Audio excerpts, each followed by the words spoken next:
Hello friends, দেখো তো এটা কী শাক। বন্ধুরা, এই দেখো লাল শাক। আজকে আমি তোমাদের সাথে লাল শাক রান্না শেয়ার করব। চিংড়ি মাছ দেবো না, এমনি পেঁয়াজ দিয়ে রান্না করা। আর এদিকে আমি একটা পেঁয়াজ কেটে রেখেছি আর লঙ্কা।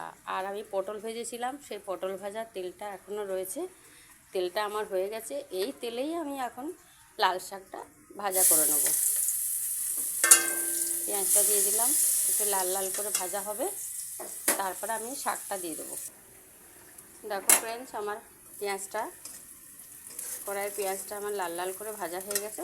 এই এখন কড়াইতে আমি এই যে লাল শাক রয়েছে, লাল শাকটা এখন ঢেলে দিচ্ছি। তার সাথে দিয়ে দেবো লঙ্কা। এই দেখো লঙ্কাটা, 4-5টা লঙ্কা রেখেছিলাম, সেই লঙ্কাটা এখন আমি দিয়ে দেবো। দিয়ে হালকা নেড়ে চেড়ে আমি ঢাকা দিয়ে দেবো। আমি একটু ঢাকা দিয়ে দেবো, তাহলে যে জলটা বেরোবে সেই জলটা মজে গেলেই শাকও সেদ্ধ হয়ে যাবে, খেতেও ভালো লাগবে। এই দেখো ফ্রেন্ডস, এদিকে আমি ভাত উপর দিয়ে দিয়েছি। ভাত করা হয়ে গেছে, পটল ভাজা হয়ে গেছে। এই দেখো পটল ভাজা হয়ে গেছে। আর ছেলে আসবে এই পান্তা ভাত দিয়ে পটল ভাজা দিয়ে খাবে। আর এই দেখো আমার মেয়ে বসে আছে আর আমার দিকে হাত ধরে টান মারছে খালি। তো চলো ফ্রেন্ডস, আমি এখন আস্তে আস্তে সব দেখাবো তোমাকে। কতটা ঢাকা দিয়ে রেখেছিলাম তাতেই দেখো কতটা মজে গেছে। এখন আমি পরিমাণ মতন হালকা করে নুন দিয়ে দেবো, বেশি নুন দেবো না, কারণ কিনা নুনটা শাকটা তো কম আছে, তাই কম দেবো।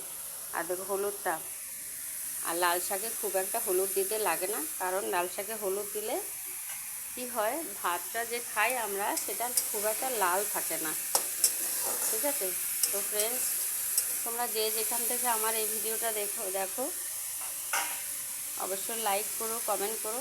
আমি এখন ঢাকা দিয়ে করবো ফ্রেন্ডস, আর ভালো লাগছে না।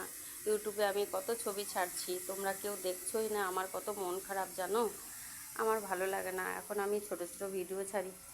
তো ফ্রেন্ডস, কি করব,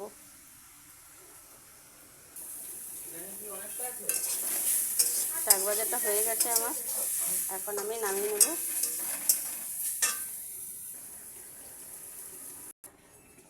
আমার শাকটা নামানো হয়ে গেছে। শাক ভাজা, পটল ভাজা আর এই পান্তা ভাত দিয়ে পান্তা ভাত দিয়ে পটল ভাজা দিয়ে খাবে ছেলে।